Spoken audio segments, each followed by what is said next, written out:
और मेरे सूरवीरों, कैसे हो? तो जवाहर नवोदय एंट्रेंस एग्जाम 2021 की तैयारी आप लोगों की तो जबरदस्त चली रही होगी। उसी सीरीज में मैंने ये नया एक सेशन शुरू किया है कि जो भी आपके पास बुक है उसके जितने भी चैप्टर्स हैं सारे क्वेश्चन मैं आप लोगों को सीरियल वाइज करवा दूं। क्यों, कैसा रहेगा? आपकी तैयारी की तैयारी हो जाएगी, साथ में आपको सारे क्वेश्चन समझ में भी आ जाएंगे। और सबसे बड़ी चीज कि आपकी बुक में जो सॉल्यूशन दिया होगा वो हो सकता है काफी बड़ा हो, तो लेकिन मैं जो सॉल्यूशन बताऊंगा वो आपको कॉन्सेप्ट के साथ साथ ट्रिक भी बताऊंगा जो आपके एग्जाम के लिए बहुत ही ज्यादा इंपॉर्टेंट, जो आपके लिए टाइम को बचाएंगे। ठीक है, तो चलो फिर शुरू करते हैं। आज जो चैप्टर लिया, पहला ही चैप्टर उठा लिया और ये है प्रमेय संख्याएं यानी रेशनल नंबर्स। हिंदी मीडियम और इंग्लिश मीडियम मैं दोनों को बताने की कोशिश करूंगा। अगर क्वेश्चंस हिंदी में भी आते हैं ना तो बिल्कुल भी ये नहीं कि हिंदी में पढ़ाइए, क्या हो जाएगा कि उसको मैं इंग्लिश में बोल दूंगा और समझ जाओगे, क्योंकि नंबर सिस्टम है तो इसमें ज्यादातर नंबर्स का गेम है। ठीक है, चलो देखो, जैसे पहला क्वेश्चन दिया गया है कि शून्य क्या है, व्हाट इज जीरो। पहला क्वेश्चन देखो, what is zero. Option A एक प्राकृत संख्या यानी नेचुरल नंबर्स है, बी पूर्ण संख्या या पूर्णांक संख्या यानी इंटीजर्स है, धनात्मक पूर्णांक, ठीक है, यानी क्या है पॉजिटिव इंटीजर्स है, या डी ऋणात्मक पूर्णांक यानी निगेटिव इंटीजर्स है। अब ये देखो, यहां पर देखो सबसे पहली चीज तो हम ये समझ लेते हैं कि ये होते क्या है। जैसे पहले तो ये जान लो कि नंबर्स क्या होते हैं, संख्याएं क्या होती हैं। तो किसी चीज की संख्या को, है ना, यानी किसी भी संख्या को निरूपित करने के लिए एक विशेष चिन्हों का प्रयोग किया जाता है, एक विशेष चिन्हों का प्रयोग किया जाता है जिसे ही हम संख्या या नंबर कहते हैं। यानी एक खास तरह के, जैसे हमको अगर मान लो ये बताना हो कि ये एक पेन है तो हमने इस तरह का एक साइन यूज किया ना, तो यही तो कह दिया कि वन पेन है, तो ये वन क्या है, एक नंबर है। ठीक है ना, तो इन्हीं के नंबर्स को बताने के लिए, इन्हीं के नंबर्स संख्याओं को बताने के लिए, मतलब ये कितने हैं इनको बताने के लिए जिन चिन्हों का प्रयोग किया गया, जिन साइंस का यूज किया गया, उन्हें नंबर्स कहे गए। अब देखो नंबर्स की बात आती है तो नंबर्स कितने तरह के। सबसे पहले देखो, नंबर तो आ जाता है प्राकृतिक नंबर। सारी बातें पहले समझ लेना, उसके बाद फिर एक एक क्वेश्चन करेंगे। ठीक है, प्राकृतिक संख्याएं। तो प्राकृतिक संख्याएं क्या होती हैं, यानी प्राकृतिक संख्याएं यानी नेचुरल नंबर्स। देखो भाई, नेचुरल नंबर्स क्या होते हैं? नेचुरल नंबर्स ज्यादा कुछ याद नहीं करना है। नेचुरल नंबर का मतलब क्या होता है, जैसे जिन संख्याओं का यूज हम की चीजों को गिनने के लिए करते हैं। ठीक है, क्या करते हैं, चीजों को गिनने के लिए। गिनने के लिए क्या क्या यूज करते हो भाई? अगर कोई चीज तुम काउंट करोगे तो वन से ही तो काउंट करोगे, 1 2 3 4 ऐसे करके ये काउंट करते हुए चले जाओगे। ठीक है, जहां तक भी काउंटिंग आती होगी, यही तो होगा। तो इसी को बोलते हैं नेचुरल नंबर। अच्छा, एक चीज ये जब मैंने पहली बार पढ़ा ना तो मुझे ये चीज नहीं समझ में आई कि इसको नेचुरल नंबर क्यों बोलते हैं। नेचुरल नंबर नेचुरल क्या होते हैं? जो हमें गॉड से मिले हों वो नेचुरल है, जैसे पेड़ पौधे हो गए, पानी हो गया, हवा हो गया, अर्थ हो गई, है ना, ये सारी चीजें नेचुरल है। तो ये नंबर्स क्या भगवान ने बनाए हैं या गॉड क्रिएटेड है? नहीं, ये नंबर्स मैंने ये देखा ना कि जब मैं, मेरे घर में छोटे बच्चे या आस पड़ोस में छोटे बच्चे होते थे तो इनको मैं बाहर देखता था कि ये अगर कुछ डॉग्स हैं या कैट्स हैं या फिर गोट्स हैं, काउज हैं, कुछ भी टहल रहे हैं तो वो बाहर खड़े होके खुद ही खुद काउंट करते हैं, 1 4 7 9 13 14 काउंट करते हैं। लेकिन उनको मैं कभी भी जीरो बोलते हुए नहीं सुनता हूँ। ठीक है, उनको कभी मैं जीरो बोलते हुए नहीं सुनता हूँ। इसका मतलब क्या कि एक नेचुरल नंबर्स है ना, ये हमें गॉड से सारी चीजें पहले से ही हमारे अंदर ये कोड इनकोड करके भेजी गई हैं। समझ में आ गया ना? अब देखो, जैसे कि मान लो कि कभी किसी लेबर को देखो या फिर कभी किसी अनपढ़ को देखो जो इलिटरेट हो, जो कभी स्कूल न गया हो, लेकिन जब उसको हम रुपए देते हैं तो वो रुपए, वैसे तो ये नंबर नहीं पहचानता, लेकिन जब रुपए देते हैं तो वो देखो कितनी तेजी से गिनता है ना, 10 20 30 40 50 ऐसे करके वो रुपए गिनना तुरंत शुरू कर देता है। ऐसा क्यों होता है? क्योंकि यही नंबर तो नेचुरल है, यही नंबर तो नेचुरल है। यानी आप ये बात समझ में आ गई ना कि नेचुरल नंबर्स क्या होते हैं। नेचुरल नंबर्स ऐसे नंबर्स होते हैं कि जिनका यूज हम चीजों को गिनने के लिए करते हैं। ठीक है, तो ये हो गए नेचुरल नंबर्स। फिर दूसरी चीज क्या आती है, ये आता है होल नंबर्स। दूसरा आ जाता है होल नंबर। अब ये क्या होता है भैया होल नंबर? होल नंबर्स का मतलब होता है पूर्ण संख्याएं। होल नंबर का मतलब होता है पूर्ण संख्याएं। अब ये क्या होते हैं होल नंबर्स यानी पूर्ण संख्याएं? यानी अगर हम इसी नेचुरल नंबर्स में इसी में केवल हम जीरो इंक्लूड कर दें, क्या इंक्लूड कर दें? जीरो। यानी देखो बच्चे, मैंने क्या कहा कि जीरो की जो नॉलेज होती है ना, ये बिना जीरो के ये आगे तक जा ही नहीं पाएगा। देखो प्राकृतिक संख्या क्या है, एक से लेके अगर हमको वन से काउंट करना हो तो हम कहाँ तक, वन से लेके नाइन तक ही तो काउंट कर पाएंगे, उसके आगे का नंबर हमको नहीं पता लगेगा। उसके आगे का नंबर कब पता लगेगा? जब हमको जीरो का नॉलेज होगा। अच्छा, और जीरो का नॉलेज हमें कहां से मिलता है? जीरो, देखो ये सारे नंबर्स हमको सीखने नहीं पड़ते, ये सारे नंबर हमको सीखने नहीं पड़ते, इसलिए नेचुरल होते हैं। देखिए जीरो का जो यूज होता है ये हमको सिखाया जाता है। ये स्कूल में जब हम जाते हैं ना, तब पहली बार हमको ये नंबर ये मिलता है जीरो। क्या होता है कि हमको वन से लेके काउंटिंग सिखाई जाती है। कभी देखो जो छोटे बच्चे हों, एलकेजी यूकेजी अगर आपके घर में भी हो, तो उनकी अगर बुक खोलोगे तो उनकी बुक में 1 2 3 4 5 6 7 ऐसे करके 100 तक काउंटिंग दी रहेगी, लेकिन जीरो नहीं बताया जाता। जीरो कब आता है? जब आप स्कूल में आते हो, 6 7 में जब आप पहुंचते हो, तब वहां पर जब आपको रेशनल नंबर पढ़ाया जाता है, वहां पर आपको जीरो बताया जाता है ना। तो इसी नेचुरल नंबर में अगर हम जीरो इंक्लूड कर दें, यानी 0 1 2 3 4 ऐसे करके काउंटिंग जहां तक भी आती है वो करते चले जाओ, तो ये सारे नंबर क्या कहलाते हैं? होल नंबर्स यानी पूर्ण संख्याएं। ठीक है ना। अगली चीज देखो, अगला चीज ये आता है, अगली चीज आती है पूर्णांक संख्याएं। देखो पूर्णांक क्या होते हैं। अब देखो पूर्णांक बोलते हैं इनको, पूर्णांक को बोलते हैं इंटीजर्स। क्या होता है? इंटीजर। इंटीजर्स आप लोगों ने पढ़े होंगे, 6 में भी था, 7th में भी था, 8th में भी था इंटीजर। ठीक है। इंटीजर्स क्या होते हैं? इंटीजर्स में ना, इंटीजर में जो भी ये संख्याएं दी गई हैं, चाहे वो नंबर हो चाहे जो, ठीक है। अब यहां पर देखो कि जो भी संख्याएं दी होती हैं, यानी ये प्राकृतिक संख्या है ना, इन्हीं नेचुरल नंबर्स, तो नेचुरल नंबर्स क्या होते हैं? इनमें जो निगेटिव नंबर्स होते हैं, ठीक है, क्या होता है इन संख्याओं में निगेटिव नंबर्स जो होते हैं, और जीरो, निगेटिव एंड जीरो अगर ऐड कर दिए जाए तो ये क्या हो जाते हैं? ये इंटीजर्स हो जाते हैं। नेचुरल नंबर्स यानी कहने का मतलब होल नंबर्स में अगर नेगेटिव नंबर्स ऐड कर दोगे तो वो क्या हो जाएगा? इंटीजर हो जाएगा। जैसे हमको क्या कहना है कि हम ये कह सकते हैं ना, -4 -3 -2 -1 0 1 2 3 4 ऐसे करते हुए, क्या बात आ गई नहीं समझ में? इसमें देखो ये 1 2 3 4 था तो 1 2 3 4 है, उसके बाद उसमें जीरो इंक्लूड किया तो जीरो इंक्लूड किया तो वो होल हो गया। अब इन्हीं नंबर्स का अगर हमने निगेटिव इंक्लूड कर दिया तो वो इंटीजर हो गया। ठीक है ना, समझ में आ गई। अच्छा, जीरो के बारे में अगर पूछा जाए, जीरो क्या है? जीरो नेचुरल इंटीजर है कि मतलब ये किस तरह का नंबर है? जीरो के बारे में अगर हम बात करो तो किस तरह का नंबर है? तो भाई देखो, जीरो जो है ना, ये ना तो पॉजिटिव है ना ही negative. Zero nor neither positive nor negative. ठीक है, तो जीरो के बारे में याद रख लेना कि अगर कोई ये पूछता है कि जीरो धनात्मक संख्या या ऋणात्मक संख्या, तो उससे बोल देना भैया जीरो ना तो धनात्मक संख्या है ना ही ऋणात्मक संख्या, ये अपने आप में ही अलग है। ठीक है। फिर अभी इसमें देख लो, इसमें दो चीजें हमको दिखाई दी। क्या क्या दिखाई दी? कि इसमें जो इंटीजर्स हैं वो दो टाइप के दिखे। कौन कौन से इंटीजर? दो टाइप के होते हैं। कौन कौन से होते हैं? एक तो होता है पॉजिटिव इंटीजर्स, ठीक है, यानी इसको बोलते हैं धनात्मक, सॉरी इसको बोलते हैं धनात्मक, और एक होता है निगेटिव, इसको बोलते हैं ऋणात्मक। ठीक है ना, यानी दो तरह के ऋणात्मक, दो तरह के इंटीजर्स दिखाई दिए। कौन कौन से? एक पॉजिटिव और दूसरा निगेटिव। समझ में आ गई बात? तो इंटीजर्स कितने होते हैं? एक धनात्मक होते हैं और एक ऋणात्मक, यानी धन पूर्णांक और ऋण पूर्णांक। ठीक है, तो इतनी सारी चीजें हमको पढ़नी थी। अब यहाँ पर देखो कुछ और भी जान लेते हैं। फिर आता है इवन नंबर्स। क्या आता है? Even numbers. इवन नंबर्स क्या होते हैं भाई? इवन नंबर्स का मतलब होता है सम संख्याएं। हिंदी में क्या बोलते हैं इन्हें? सम संख्याएं। ये तो बोलते हैं इवन नंबर्स यानी सम संख्याएं। अब ये क्या होते हैं भाई? सम संख्याएं क्या होती हैं?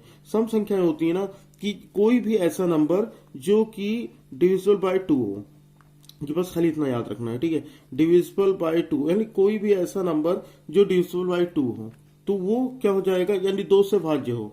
2 से अगर कोई संख्या विभाज्य है तो वो इवन नंबर यानी सम संख्याएं होंगी। अच्छा, एक चीज जान लो ना कि अगर किसी भी नंबर का यूनिट डिजिट, किसी कुछ कितना भी बड़ा नंबर हो, उसका यूनिट डिजिट क्या क्या हो? 0 2 4 6 और 8। ठीक है, अगर कोई भी नंबर है जिसका यूनिट डिजिट जो है वो 0 2 4 6 या फिर 8 हो, तो वो क्या होगा? इवन नंबर यानी सम संख्या होगी। समझ में आ गई बात। फिर आता है अगला, आता है विषम संख्या यानी ऑड नंबर्स। अब ये भी जान लेते हैं कि ये क्या होते हैं, ऑड नंबर्स। देखो भाई, ऑड नंबर्स क्या होते हैं, ऑड नंबर्स यानी इनको बोलते हैं विषम संख्याएं। ये क्या होते हैं भाई, विषम संख्याएं क्या होते हैं, देखो विषम संख्याएं ये होती हैं, यानी अब जो संख्या, जो नंबर 2 से डिविजिबल है वो इवन हो गई, सम संख्या होंगी, और जो 2 से डिविजिबल नहीं है वो ऑड हो जाएंगी, यानी विषम संख्या है। समझ में आ गया ना। तो ये हो जाएगी विषम, यानी which numbers are not divisible by 2, क्या होता है, which numbers are not divisible by 2, वो बात खत्म। और इसमें कुछ हमको, यानी जो संख्याएं 2 से डिविजिबल ना हो, 2 से भाज्य ना हो, वो क्या होती हैं, ऑड नंबर्स होती हैं। ठीक है, समझ में आ गया। जैसे एग्जाम्पल देख लो, एग्जाम्पल क्या है कि जैसे मान लेते हैं हमको कोई भी संख्या ऐसी दे देगी जिनमें, या फिर ये कहो ना कि जिनके यूनिट डिजिट जो हैं, यूनिट डिजिट क्या होने चाहिए, अगर यूनिट डिजिट किसी भी नंबर का, यूनिट डिजिट किसी भी नंबर का क्या क्या हो, 1 हो, 3 हो, 5 हो, 7 हो या फिर 9 हो। ठीक है, अगर इतने सारे ये कोई भी यूनिट डिजिट हो जाता है तो उसका मतलब वो नंबर क्या हो जाएगा, ऑड हो जाएगा। बताओ, इतने में कोई दिक्कत हुई, ये तो बहुत ही आसान था। देखो उसके बाद क्या आ जाता है, उसके बाद फिर 2 नंबर और पढ़ने हैं, कौन कौन से, एक होता है भाज्य संख्या और एक होती है अभाज्य संख्या, यानी एक होता है प्राइम नंबर और एक होता है कंपोजिट नंबर। ठीक है, तो सबसे पहले तो हम पढ़ लेते हैं भाज्य संख्या के बारे में। ठीक है, सबसे पहले भाज्य संख्या पढ़ लेते हैं। भाज्य संख्याएं क्या होती हैं, देखो भाज्य पढ़ते हैं, चलो ठीक है, चलो सबसे पहले पढ़ लेते हैं भाज्य संख्या। अब इसको इंग्लिश में क्या बोलते हैं, देखो भाज्य संख्याएं जो होती हैं इनको बोलते हैं कंपोजिट नंबर्स। क्या बोलते हैं, कंपोजिट। ठीक है, कंपोजिट नंबर्स। अब ये क्या होते हैं भाई, कंपोजिट नंबर्स क्या होते हैं, कंपोजिट नंबर्स जो होते हैं ना बाबू, ये होते हैं कि जिनके केवल कैसे ना फैक्टर्स हो, यानी जो भी फैक्टर हो इनके वो मतलब 2 से ज्यादा फैक्टर हो। ठीक है, तो यहां लिख देता हूं ना, फैक्टर्स मोर देन 2 या मोर देन 2 फैक्टर्स। ठीक है, फैक्टर्स जो हैं वो क्या हो, मोर देन 2 हो, यानी 2 से ज्यादा हो। ठीक है, मोर देन 2, इसका क्या मतलब है, जिनके 2 से ज्यादा गुणनखंड हो, जिनके 2 से, जो ऐसी संख्या है जिनके 2 से ज्यादा गुणनखंड हो उन्हें भाज्य संख्याएं कहते हैं। जैसे हम एग्जांपल से समझ लेते हैं, जैसे मान लो ये 4 है। ठीक है, ये 4 है, तो इसको हम क्या, इसका फैक्टर क्या क्या होगा, एक तो ये 1 से डिविजिबल है, दूसरा ये 2 से डिविजिबल है, तीसरा ये 4 से डिविजिबल है। तो इसका मतलब क्या है कि 1 2 3, मैंने क्या कहा कि जिसके 2 से ज्यादा फैक्टर होंगे वो क्या होंगे, कंपोजिट नंबर्स होंगे। बताओ भाई, बात आगे समझ में। एक और एग्जांपल दिखा देते हैं, चलो एक और एग्जांपल देख लो। जैसे मान लो ये 6 है, तो ये किससे किससे डिविजिबल है, 1 से डिविजिबल है, फिर 2 से डिविजिबल है, फिर 3 से डिविजिबल है, फिर ये 6 से डिविजिबल है। यानी कितने हो गए, 1 2 3 4, यानी ये 4 नंबर से डिविजिबल हो रहा है, 4 नंबर से डिविजिबल हो रहा है। तो इसका मतलब क्या है कि मैंने क्या कहा, 2 से अगर ज्यादा हुए तो वो क्या हो जाएंगे, कंपोजिट नंबर्स हो जाएंगे। खत्म हो गई बात। ठीक है ना, अब यही इन्हीं का, इसी का भाई है प्राइम नंबर, यानी अभाज्य संख्या इसी का भाई है। देखो वो भी समझ लेते हैं कि अभाज्य संख्याएं ये क्या होते हैं। देखो अभाज्य संख्याएं जो होती हैं वो, अभाज्य संख्याएं क्या होती हैं, अभाज्य संख्या यानी इसको इंग्लिश में बोलते हैं प्राइम नंबर्स। ठीक है, तो प्राइम नंबर्स क्या होते हैं कि जिनके जो फैक्टर है, कोई भी नंबर जिसके केवल 2 फैक्टर हो, जिसके केवल 2 फैक्टर हो। इसके कितने थे, 2 से ज्यादा, और अब क्या होंगे, ओनली 2 फैक्टर्स, ओनली 2 फैक्टर्स, यानी जो केवल 2 संख्याओं से ही विभाजित होता हो, बस वो हो गए, खत्म होगी बात। जैसे अगर मान लो हमको ये दिया गया 2, ठीक है, अगर ये आता है 2, तो 2 क्या है, 2 देखो 1 से डिविजिबल होगा और 2 से डिविजिबल होगा, किसी और नंबर से डिविजिबल होगा, नहीं होगा, किसी और नंबर से तो डिविजिबल नहीं होगा, यानी 2 क्या है, प्राइम नंबर है, यानी अभाज्य संख्या है। ऐसे ही 3 पे आ जाओ, 3 ये 1 इससे डिविजिबल है, फिर 3 से डिविजिबल है, इसके अलावा और किसी से डिविजिबल है नहीं है, तो ये भी प्राइम नंबर है। फिर 5 पे आ जाओ, ये 1 से है और ये क्या है, 5 से। ठीक है, तो ये क्या है, प्राइम नंबर है। बात आ गई समझ में।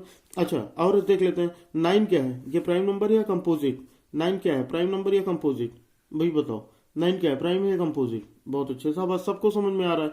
तो यहाँ पर क्या हो जाएगा, ये 1 का डिविजिबल है, ये 3 का डिविजिबल है, और उसके बाद ये 9 का डिविजिबल है, यानी 1 2 3, इसके मतलब 3 नंबर, 3 से ज्यादा, 2 से ज्यादा नंबर हैं जिससे 9 डिविजिबल हो रहा है। तो इसका मतलब क्या है, ये तो हो गई कंपोजिट नंबर, है ना, यही तो हुई बात।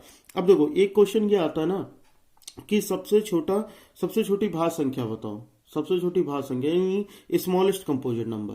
तो स्मॉलेस्ट कंपोजिट नंबर क्या है, 4 है। ऑप्शन में क्या क्या दिया रहेगा, 0 भी दिया रहेगा, 2 भी दिया रहेगा, 4 भी दिया रहेगा, ठीक है ना। तो वहां पर क्या है, सब स्मॉलेस्ट कंपोजिट नंबर 4 होगा। और क्या आ गया, smallest prime number. Smallest prime number अगर पूछेगा तो स्मॉलेस्ट प्राइम नंबर क्या होगा, 2 होगा, ठीक है। स्मॉलेस्ट यानी सबसे छोटा अभाज्य संख्या कौन सा होगा, 2 होगा। ये बात आ गई समझ में सबको, यहां तक तो कोई प्रॉब्लम नहीं है किसी को ना। चलो आगे देख लेते हैं। फिर आ जाता है ना, एक आ जाती है परिमेय संख्याएं, यानी इनको बोलते हैं रेशनल नंबर। क्या होते हैं, परिमेय संख्या। लिख लेते हैं पहले। तो ये क्या होता है, परिमेय संख्याएं, ठीक है। परिमेय संख्याएं यानी इनको बोलते हैं रेशनल नंबर। अब ये भी जानते होगे क्योंकि ये 6, 7, 8 में हम लोगों ने हर क्लास में तो पढ़ा है। और देखो पहला या दूसरा चैप्टर ही मिल जाता है जो भी हमारी स्कूल बुक होगी उसका, ठीक है ना। तो उससे हम लोग जान लेते हैं परिमेय संख्या क्या होता है।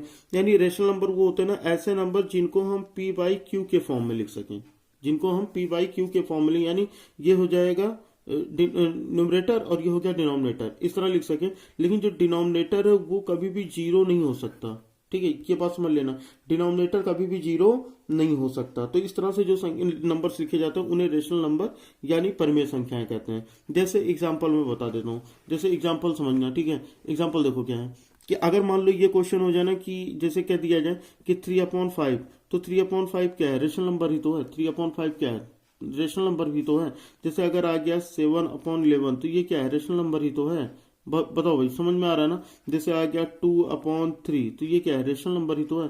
तो यानी केवल डिनोमिनेटर 0 नहीं हो सकता। अच्छा एक चीज और भी, अगर मान लो डिनोमिनेटर 0 कर दिए तो क्या हो जाएगा। अगर मान लो डिनोमिनेटर ही 0 कर देते हैं, जैसे अगर मान लो ये 5 है और 5/0, तो क्या हो सकता है, नहीं ये सॉल्व नहीं कर सकते। तो इसका आंसर जो होता है उसको हम क्या कहते हैं कि ये परिभाषित नहीं किया जा सकता। देखो इस तरह का 8 जो होता है ना, वो ऐसे करके 8 को ऐसे लिटा देते हैं, ऐसे ये साइन बनता है। इसको बोलते हैं नॉट डिफाइंड, यानी परिभाषित नहीं कर सकते। तो ये तो क्लियर हो गया कि किसी का भी डिनोमिनेटर 0 नहीं हो सकता, ठीक है ना।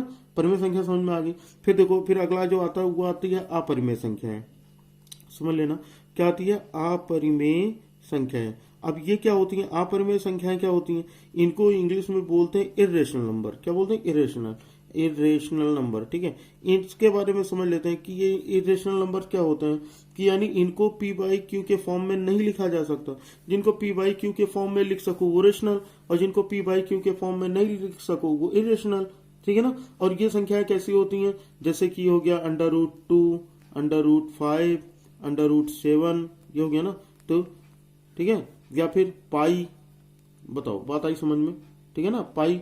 तो यहां पर देखो ये क्या है कि ये सब चीजें क्या है, ये सारी चीजें इरेशनल नंबर है। देखो पाई तो इरेशनल नंबर है, पाई क्या है, इरेशनल नंबर है। लेकिन पाई की वैल्यू क्या होती है, 22/7, ये रेशनल नंबर है, ठीक है। पाई इरेशनल नंबर है, लेकिन पाई की वैल्यू जो होती है 22/7, ये क्या है, ये रेशनल नंबर है, ठीक है। क्यों, क्योंकि भैया ये इसका जानते हो ये परफेक्ट वैल्यू नहीं होती है पाई की। ये तो हम ऐसे रख लेते हैं, परफेक्ट की वैल्यू नहीं होती। इसकी परफेक्ट वैल्यू पाई की 3.14347 ऐसे करके बहुत लंबे से चलती है, ठीक है ना। तो वो मैं कभी बता दूंगा आपको। तो ये समझ में आ गया ना, परिमेय संख्या समझ में आ गई, कोई दिक्कत तो नहीं। चलो ठीक है, आगे एक पॉइंट और समझ लेते हैं, लास्ट पॉइंट ये समझ लेते हैं कि रियल नंबर्स क्या होते हैं, ठीक है। रियल नंबर्स क्या होते हैं या वास्तविक संख्याएं क्या होती हैं, ठीक है। तो रियल नंबर्स होते हैं ना जिनमें ये परिमेय संख्या और अपरिमेय संख्याएं दोनों आ जाएं। यानी रेशनल नंबर और इरेशनल नंबर जो दोनों अगर एक साथ यूज करके लिखे जाते हैं, यानी अगर हम इसी को एक साथ करके लिखें तो वो क्या कहलाती हैं, रियल नंबर्स कहलाती हैं, बस और कुछ नहीं है, ठीक है ना। समझ में आ गई ना बात। चलो फिर अब हम क्वेश्चन देखते हैं। तो हमारा क्वेश्चन जो पहला था वो क्वेश्चन क्या था, इसमें वो क्वेश्चन था कि शून्य क्या है, यानी 0 क्या है। तो हमको भी ये बात समझ में आ गई, 0 क्या है। अभी अभी मैंने बता दिया ना 0 क्या है, 0 के बारे में भी हम लोगों ने पढ़ा है। तो 0 में ऑप्शन में दिया है कि नेचुरल नंबर्स है या होल नंबर्स है, क्या है। तो 0 जो है होल नंबर, ये तो भाई समझ में आ गई बात तुरंत, यही से हमने पढ़ लिया, ठीक है ना। तो फर्स्ट क्वेश्चन हो गया। चलो अब सेकंड क्वेश्चन देख लेते हैं। देखो बच्चा, सेकंड क्वेश्चन क्या दिया गया, सेकंड क्वेश्चन क्या दिया गया कि 2 अंकों की बड़ी से बड़ी अभाज्य संख्या क्या है। अब देखो, अभी मैंने बता दिया ना, अभाज्य संख्या के बारे में बता दिया। अभाज्य संख्या क्या होता है, अभाज्य संख्या ऐसी संख्याएं होती हैं जिनके केवल 2 ही फैक्टर होते हैं, एक तो या खुद हो या तो 1 हो, तो उसके अलावा कुछ हो नहीं सकता। तो यहाँ पर सबसे पहले तो सबसे बड़ी 2 अंकों की सबसे बड़ी संख्या बताओ, सोचो। तो 2 अंकों की सबसे बड़ी संख्या क्या हो जाती है, 99 हो जाती है, ठीक है ना। यानी क्वेश्चन ये कह रहा है कि लार्जेस्ट 2 डिजिट कंपोजिट नंबर पूछ रहा है ना, कि प्राइम नंबर पूछ रहा है। क्या पूछ रहा है? Largest 2 digit prime number. तो यानी पहले तो हम सब देख लेते हैं कि लार्जेस्ट डिजिट कौन सी 2 डिजिट की, ठीक है, लार्जेस्ट नंबर क्या है 2 डिजिट का। तो ये अगर देखो तो इसको हम क्या कह सकते हैं कि ये कितना होता है 99। भाई 2 डिजिट का लार्जेस्ट नंबर क्या है 99 है। तो पहले इसके बारे में सोचो कि क्या 99 जो है ये प्राइम नंबर है, 99 प्राइम नंबर है? बिल्कुल नहीं है भाई। देखो 1 से तो ये डिविजिबल होगा ही, साथ ही साथ ये 3 से भी तो हो रहा है, ठीक है। और उसके बाद ये किससे हो रहा है? 9 से भी हो रहा है, फिर 11 से भी हो रहा है। मतलब ये 1 2 से ज्यादा इसके फैक्टर हो रहे हैं, 2 से ज्यादा नंबर से ये डिविजिबल हो रहा है। तो इसका मतलब ये प्राइम नंबर तो नहीं है। तो इसके बाद चले आओ 98, तो 98 तो इवन है, तो वो प्राइम हो ही नहीं सकता। उसके पहले चले आओ 97, तो अगर इसके पहले आओगे थोड़ा सा रिवर्स आओगे तो 97 मिल जाएगा नंबर के बाद। तो ये 97 अगर देखो तो 97 केवल 1 से डिविजिबल है, और उसके बाद फिर 97 से डिविजिबल है कि नहीं है? तो 97 क्या होगा? ये 2 डिजिट के सबसे बड़ा, ठीक है, 2 डिजिट की ग्रेटेस्ट प्राइम नंबर है। बात आ गई समझ में? तो यानी ये हमारा आंसर सही है। कौन सा ऑप्शन इसमें सही है? कौन सा ऑप्शन सही है इसमें? 97, बी ऑप्शन सही है, ठीक है। अब चलो अगला क्वेश्चन देख लेते हैं, क्वेश्चन नंबर 3। देखो बच्चा क्वेश्चन नंबर 3 क्या दिया है कि निम्न में से कौन सी परमेय संख्याओं के लिए योज्य इकाई तत्समक है? ओहो, इतनी हिंदी में, तो इनके बारे में समझ लेते हैं। जैसे कोई भी क्वेश्चन ये पूछता है कि हम कौन कौन से ऐसे नंबर्स हैं कि जिनको हम परमेय संख्याओं के लिए यूज कर सकते हैं, ठीक है। जैसे इसमें ऑप्शन में दिया गया, आप समझ जाना। जैसे इसमें ऑप्शन में दिया गया A0, B1, C2 और D3। तो यहाँ पर देखो जीरो जो है ना वो सभी परमेय संख्याओं के लिए योज्य इकाई का तत्समक है। जीरो जो है वो सभी, जैसे कोई भी क्वेश्चन आता है, जैसे हम अगर लिखते हैं 0/1, 0/2, 0/3, ये हम लिख सकते हैं ना, सारे के साथ सारे लिख सकते हैं। लेकिन क्या हम 1/0 लिख सकते हैं? नहीं लिख सकते। 2/0 लिख सकते हैं? नहीं लिख सकते, क्योंकि उसकी वैल्यू तो इन्फाइनाइट हो जाएगी ना। तो यहाँ पर यही पूछ रहा है कि निम्नलिखित में से कौन सी परमेय संख्या, यानी कौन सी परमेय संख्या परमेय संख्याओं के लिए योज्य इकाई तत्समक है? तो वो भैया 0 हो सकती है, ठीक है। तो यहाँ पर ए ऑप्शन बिल्कुल सही होगा। अगला क्वेश्चन देखो, अगला क्वेश्चन दिया गया है कि 0/5 का गुणन प्रतिलोम है। क्या है? 0/5 का गुणन प्रतिलोम। अब ये क्या होते हैं? गुणन प्रतिलोम क्या होते हैं भाई, है ना? ये इसको बोलते हैं रेसिप्रोकल, ठीक है, रेसिप्रोकल। तो 0/5 का अगर हमें रेसिप्रोकल बताना हो, देखो समझ लो बात को, कि अगर हमें, ये तो 0 हो गया, ठीक है, अगर हमें 0/5 का रेसिप्रोकल बताना हो तो इसका कितना हो जाएगा? इसका रेसिप्रोकल 5/0 हो जाएगा, ठीक है ना। इसका रेसिप्रोकल क्या हो जाएगा? 5/0। और भी मैंने क्या बताया कि किसी भी नंबर का डिनोमिनेटर 0 नहीं हो सकता, किसी भी संख्या का हर शून्य नहीं हो सकता। क्यू किसी भी p/q में क्यू कभी 0 नहीं हो सकता। तो अगर 0 हो गया तो उसका क्या हो जाता है? वो इन्फानाइट हो जाता है। यही तो हम लोग पढ़े थे, इन्फानाइट हो जाता है, यानी जा सकता है। यानी डी ऑप्शन हमारा सही है, ठीक है।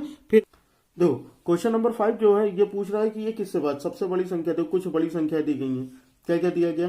7, बहुत लंबी चौड़ी संख्या दी गई है, 7386038। लिख लेते ना तो सब तो पता लगेगा। 7386038, ये क्वेश्चन दिया गया। अब ये पूछ रहा है ये बताओ भाई ये किससे डिविजिबल है? तो सबसे पहली चीज तो ये लास्ट में ये 8 है, यानी ये इवन नंबर है तो 2 से डिविजिबल होगा। तो खैर वो तो हमको नहीं दिया ऑप्शन में। फिर हमको 3 से चेक करना है। अच्छा पहले 4 से चेक करने का रूल बता देता हूं कि 4 से क्या होता है कि अगर लास्ट के 2 डिजिट अगर 4 की टेबल में आते हैं तो वो पूरा 4 से डिविजिबल हो जाएगा, ठीक है ना। अगर केवल लास्ट की 2 डिजिट, कौन सी?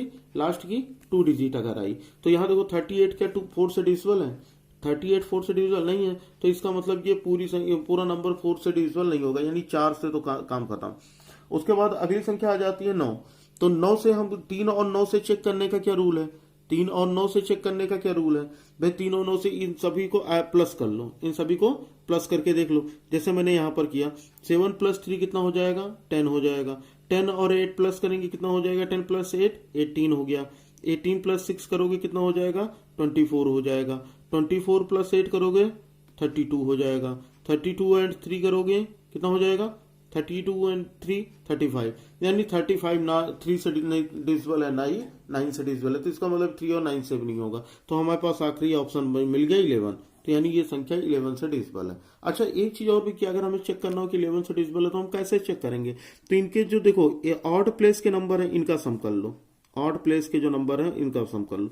ऑड प्लेस पे कौन कौन है? 7 है, 8 है, 0 है और 8 है, यही तो है। तो कितना हो जाएगा? 8 8 16 और 0 तो ऐड नहीं करना, तो कितना हो जाएगा कि 8 8 16 और 8 24 यानी -1 23, यानी कि 23 हो जाएगा। फिर जो ऑड नंबर्स वाले हैं उनको कर लो, कितना हो जाएगा? 3 एंड 6 हो गया 9, 9 और 6 कितना हो गया? 9 एंड 6 जोड़ो भाई 15, तो यहाँ पर हमने 15 कर लिया, ठीक है ना। बताओ इसमें ये सही आ रहा है कि नहीं? ये गलत कर दिया, तो यहाँ हो गया 3 एंड 6 हो गया 9, 9 3 12 होगा। अभी देखो फिर गलत हो जाता, फिर कहते कि बेवकूफ़ टीचर है, इसको तो आता ही नहीं, गलत क्वेश्चन बताता। ठीक है, तो ये कैलकुलेशन की एरर हो जाती है बच्चों, बाकी कुछ है नहीं। तो यहाँ पर देखो अब इसको हम माइनस करेंगे, 3 - 2 हो जाएगा 1 और 2 - 1 हो जाएगा 1, यानी हो गया 11। तो यानी ये नंबर जो है वो किससे डिविजिबल? अगर ये सब्ट्रैक्ट करने पर, ये घटाने पर जो भी नंबर आए वो या तो 11 का मल्टीपल आ जाए, ठीक है, या फिर 0 आ जाए, तो वो संख्या जो होगी, वो नंबर जो होगा वो 11 से डिविजिबल होगा, यानी 11 से पूरी तरह से भाज्य होगा। बताओ बात आई समझ में? चलो बढ़िया है, अगला क्वेश्चन देखें। अगला क्वेश्चन देखते हैं। अब अगला क्वेश्चन ये दिया गया कि निम्न में से कौन सी संख्या 9 से भाज्य है? तो ये मैंने बता ही दिया। अभी देखो 9 की डिविजिबिलिटी रूल हमने देख ही लिया कि कौन सी संख्या 9 से डिविजिबल है। तो ये कर लोगे, सारी संख्याएं ऐड कर लो, बस समझ में आ जाएगा। अगला देखो क्वेश्चन नंबर 7 देखो। क्वेश्चन नंबर 7 में दिया गया है कि यदि 1 5 7 फिर एस्टिक दिया गया यानी स्टार दिया गया है, फिर 2 3 4, ये कह रहा है कि अगर ये 3 से भाज्य है तो स्टार के जगह पर कौन सा अंक होगा? ठीक है भाई, बढ़िया क्वेश्चन है, इसमें तो हमको कोई दिक्कत नहीं होनी चाहिए। हम लोगों ने क्या पढ़ा? हम लोगों ने ये पढ़ा कि जो भी नंबर्स हैं उनका सम अगर हम कर लें तो वो 3 से डिवाइड हो जाए, तो समझो पूरा नंबर 3 से डिवाइड हो जाएगा, यही तो हमने पढ़ा। तो वही चीज यहाँ पर भी दिया गया है। कितना दिया गया है? 1 5 7 फिर एस्टिक दिया गया है और उसके बाद दिया गया 2 3 4, ये कहा गया। अब ये कहा गया कि इसको इस तरह से कुछ सेट करो कि इसका जो भी नंबर आए वो 3 से डिवाइड हो जाए। अच्छा, एक चीज और भी कि यहाँ पर कौन सा नंबर होगा, इन्हीं ऑप्शन में से आपको रखना है, इन्हीं ऑप्शन में से। अब देखो हम कैसे करते हैं। पहले क्या करो कि 1 + 5 + 7 ये कर लो, कितना हो गया? 7 5 कितना हो गया? 12 हो गया ना। 7 5 12 1 13। अब इसमें इसी में 2 ऐड करो, ठीक है, तो कितना हो जाएगा? 7 5 12 1 13 2 15 + 3 18 + 4 कितना हो गया? +4 22। अब ये चीज समझ में आ गई कि इनका सम तो हो गया 22। अब इसमें एक और कौन चीज देखो, इसमें से कौन सा नंबर जोड़े? 22 में हम क्या जोड़े कि वो 3 से डिविजिबल हो जाए? तो भाई मुझे तो ये दिखाई दे रहा है 22 में 5 जोड़ दो तो ये 1 जोड़ दो, 2 जोड़ दो, कितना जोड़ोगे? 2 ना, 1 जोड़ने पर 23 होगा, अगर 2 जोड़ तो ये 24 हो जाएगा। तो 24 तो 2 से डिविजिबल हो जाएगा। बताओ 24 तो 2 से डिविजिबल हो जाएगा, यहाँ तो कोई दिक्कत नहीं है ना। तो इसका मतलब हमको यहाँ पर क्या ऐड करना है? 2 ऐड करना है। बताओ ये बात आई समझ में? तो अगर हम 2 और ऐड करते हैं तो ये जो पूरा नंबर होगा, ये पूरा नंबर ये 3 से डिविजिबल हो जाएगा, बस होगी। तो इसका आंसर कौन सा होगा? सी इज द करेक्ट आंसर, ठीक है ना। फिर चलो अगला क्वेश्चन देख लेते हैं। अगला क्वेश्चन क्या दिया गया? क्वेश्चन नंबर 8 देखो बच्चा। क्वेश्चन नंबर 8 दिया गया कि कोई संख्या 11 से भाज्य है। अच्छा, कोई संख्या 11 से भाज्य है यदि उसके सम तथा विषम स्थानों के अंकों का अंतर क्या हो। तो अभी मैंने बता दिया ना कि कोई संख्या 11 से डिविजिबल कब होती है। अभी मैंने बताया कि कोई नंबर 11 से डिविजिबल कब होता है। कोई नंबर 11 से डिविजिबल तब होता है जब उसके इवन प्लेस के जो नंबर हैं और ऑड प्लेस के जो नंबर हैं उनका जो डिफरेंस है, ऑड प्लेस के नंबर और इवन प्लेस के नंबर का जो डिफरेंस है वो या तो 11 का मल्टीपल हो कोई, या फिर 0 हो, यही तो है। तो यहाँ पर क्वेश्चन में यही तो दिया गया, सी ऑप्शन, 0 या 11 का गुणज, ठीक है, 0 और मल्टीपल ऑफ 11, बस हो गई बात, आ गया आंसर, ठीक है। चलो फिर अगला क्वेश्चन देख लेते हैं। अगला क्वेश्चन क्या दिया गया? अगला क्वेश्चन दिया गया कि यदि कितनी बार 7 दिया गया है देखो क्वेश्चन में, 2 2 4 2 6 यानी 6 टाइम, और इसमें को डिवाइड करना है x, है ना, और कितना आना चाहिए? 11 आना चाहिए, यही तो तेरा क्वेश्चन। तो यहाँ x की वैल्यू क्या होगी? तो समझो आसान है क्वेश्चन, देखो क्या है कि 1 2 3 4 5 6, यही तो दिया है, एक बार चेक कर लेना, ठीक है, कि नहीं तो गलत हो जाए। फिर इसको डिवाइड करना है किससे? x से, इसको डिवाइड करना है x से, और यहाँ पर कितना आ जाए 11 आ जाए। ठीक है, कोई दिक्कत ही नहीं।